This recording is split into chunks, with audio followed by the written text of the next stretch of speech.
สบายดีครับเจ้าซื้อเจริญศักดิ์ของสวรรค์เนาะซื้อลิ้นแกซื้อนางปัจจุบันอยู่บ้านกองโลเมืองคุณคำเคียงขมวนข้าพเจ้าก็เฮ็ดเวียกอยู่ท่องเที่ยวนำเนาะก็เป็นอาชีพก็คือเลี้ยงปลาทิ้นกำเนิดเลยก็อยู่กองโลเนาะบ้านเกิดเลยเพราะว่าอยู่กองโลแม่นอาชีพก็แม่นอาชีพหลักก็แม่นเฮ็ดนาเนาะหลังจากเฮ็ดนาก็อาชีพเสริมก็ลองลงมาก็แม่นปลูกยาสูบแล้วก็ที่ตัวเองเลี้ยงปลาก็คิดเบิ่งว่าปลานี้มันเป็นอาหารที่ประชาชนเฮาซื้อกินเพราะว่าอีกอย่างบ้านของเราก็เป็นบ้านที่ห่างไกลตลาดนำเพราะว่าปลานี้ก็เป็นอันที่ขาดตลาดเลยก็เลยเบิ่งเห็นว่าถ้าเฮาเลี้ยงปลานี้ก็อาจจะได้ขายเพราะว่าทุกๆหลังคาเรือนเลยก็ต้องมันซื้ออาหารปลาเป็นอาหารหลักเจ้าเพราะว่าปลาทุกพันธุ์นี้มันจะเป็นทางร้านเทศกินได้หลายเมนูจะหลังจากได้รับทุนจาก Action Education มาอยู่9 ล้านค่ะก็มาลงทุนนั้นซื้อลูกปลามาเลี้ยงก็ได้ขายไปแล้วแล้วก็ได้รับผลกำไรอุปสรรคของการเลี้ยงปลาก็อาจจะคือถ้าเป็นช่วงแล้งก็อาจจะบ่ค่อยมีถ้าเป็นช่วงหน้าฝนนี่ก็คือเฮาว่านี่แหละเฮามาลงลูกปลาแล้วฝนอุทกภัยน้ำท่วมดินนาและเฮ็ดให้น้ำที่เฮาอันนี้มันเป็นน้ำธรรมชาติเนาะมันจะเปลี่ยนและเฮ็ดให้ปลาตายได้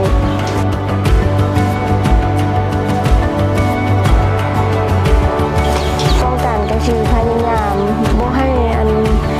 น้ำมันเข้ามาหลายเพราะว่าน้ำมันมาจากบ่อนอื่นมันก็อาจจะบ่สะอาดเด้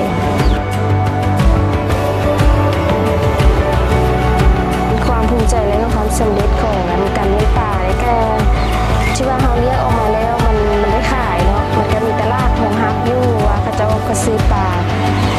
แต่ถ้าเลี้ยงหั่นบ่ได้ขายหั่นบ่มีเนาะมีแต่เลี้ยงหั่นเฮาแต่บ่มีขายให้เขาเจ้าเพราะว่าบ้านเฮามันก็มีเพราะว่าประชาชนมันก็กินปลาอยู่แล้วแล้วก็นี่มาก็มีงานมีหยังเขาเจ้าก็มาซื้อแต่ว่าบางเทื่อปลาของหมดเฮาก็บ่มีขายเขาเจ้าเป็นเงินก็รายได้ต่อเดือนก็ประมาณ2 ล้าน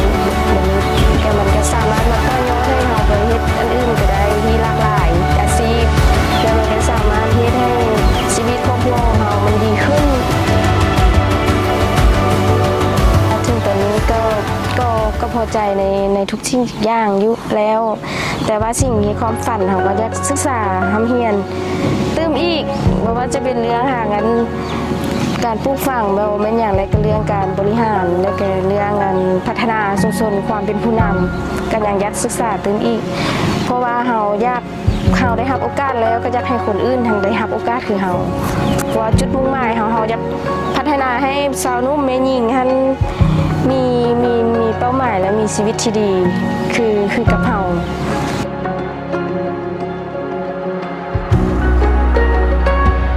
ตั้งแต่ที่ได้เข้ามาในโครงการ Action Education เนาะก่อนอื่นก็ขอบใจทางโครงการเนาะที่ให้เฮาได้โอกาสและก็ได้เข้าถึงโครงการนี้เนาะมันให้เฮาเรียนรู้หลายๆสิ่งหลายๆอย่างเลยบ่ว่าจะเป็นบทบาทหญิงชายเนาะเฮาก็ได้เห็นว่าคุณค่าของแม่หญิงเฮานะเฮาก็สามารถมีความเป็นผู้นำได้และก็แบ่งเวียกแบ่งงานเฮาก็รู้จักจัดระบบหลายขึ้นว่าอันใดเฮ็ดด้วยกันได้อันใดเฮ็ดด้วยกันบ่ได้สุดท้ายก็ขอบใจทางโครงการเนาะที่ให้โอกาสมาช่วยซัพพอร์ตเมืองคุณคำและก็บ้านกองโลเลย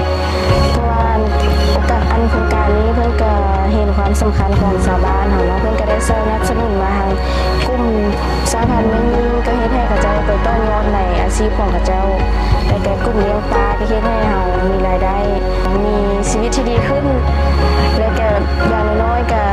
ถึงขนาดน้อยนี่ก็ช่วยไปต่อยอดให้กลุ่มสาวนุ่มแม่หญิงของชาวบ้านเฮาจ้ะ